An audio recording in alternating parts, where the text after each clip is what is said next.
ಗೃಹಜ್ಯೋತಿ ಯೋಜನೆಯಿಂದ zero pollution ಮತ್ತು zero expense ಆಗ್ತಿರ್ತಕ್ಕಂಥದ್ದು ನನ್ನ ಗಮನಕ್ಕೆ ಬಂದ ಮೇಲೆ ಈ ವಿಡಿಯೋ ಮಾಡಬೇಕು ಅನ್ನುವಂಥದ್ದು ನನಗನ್ನಿಸ್ತು.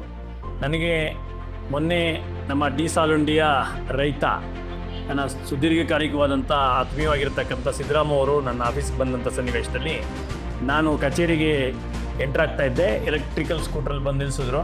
ನಾನು ತಮಾಷೆಯಾಗಿ ಹೆಂಗ್ರಿ ಎಲೆಕ್ಟ್ರಿಕಲ್ ಸ್ಕೂಟ್ರು ಹೇಗೆ ನಡೀತಾ ಇದ್ರಿ ಅಂತ ಕೇಳಿದೆ. ಆಗ ಅವ್ರೊಂದು ಮಾತು ಹೇಳಿದ್ರು, ನಾನು ಗಾಡಿ ತೊಗೊಂಡು 2.5 ವರ್ಷ ಆಯಿತು. ಆ ತಿಂಗಳಿಗೆ ನಮಗೆ 600ರಿಂದ 700-750 ರೂಪಾಯಿವರೆಗೆ ಎಲೆಕ್ಟ್ರಿಕಲ್ ಚಾರ್ಜ್ ಆಗ್ತಾಯಿತ್ತು.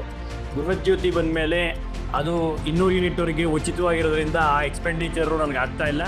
ಅದು ಒಳಗಡೆ ಆ ಚಾರ್ಜಿಂಗ್ ಆಗ್ತಾ ಇದೆ. ಅದು ನಮಗೆಲ್ರಿಗೂ ಅನುಕೂಲ ಆಗಿದೆ ಅಂದರು. ಇದು ಗೊತ್ತಾದ ಮೇಲೆ ಡಿ ಸಾಲುಂಡಿ ಅಂತ ಒಂದು ಊರಿನಲ್ಲೇ 80 ಎಲೆಕ್ಟ್ರಿಕಲ್ ವೆಹಿಕಲ್ಗಳನ್ನ ತೊಗೊಂಡಿದ್ದಾರೆ ಅನ್ನುವಂಥ ಮಾಹಿತಿಯನ್ನು ಸಿದ್ದರಾಮ ಕೊಟ್ಟಾಗ ನನಗನ್ನಿಸ್ತು, ಈ ವಿಡಿಯೋವನ್ನು ನಾವು ಎಲ್ರಿಗೂ ತಿಳಿಸ್ಬೇಕು. ರಾಜ್ಯ ಸರ್ಕಾರ ತಂದಂಥ ಗೃಹಜ್ಯೋತಿ ಯೋಜನೆಯ ಮತ್ತೊಂದು ಮಜಲಿನ ಅನುಕೂಲ ಸಾಮಾನ್ಯ ಜನರಿಗೆ, ಬಡ ಜನರಿಗೆ, ಮಧ್ಯಮ ವರ್ಗದವರಿಗೆ, ವಿದ್ಯಾರ್ಥಿ ಸಮೂಹಕ್ಕೆ, ಯುವ ಸಮೂಹಕ್ಕೆ ಆಗ್ತಿರ್ತಕ್ಕಂಥ ಯೋಜನೆಯನ್ನು ಲಾಭವನ್ನು ತಿಳಿಸ್ಬೇಕು ಅನಿಸ್ತು. ಇದು ಗೊತ್ತಿಲ್ಲದೆ ಒಂದು ಕ್ರಾಂತಿಕಾರಿ ಬದಲಾವಣೆ ಆಗ್ತಿದೆ. ಪೊಲ್ಯೂಷನ್, ಮಾಲಿನ್ಯ ನಿಯಂತ್ರಣವನ್ನು ದೊಡ್ಡ ಮಟ್ಟಕ್ಕೆ ಮಾಡ್ದಂಗೆ ಆಗ್ತಿದೆ.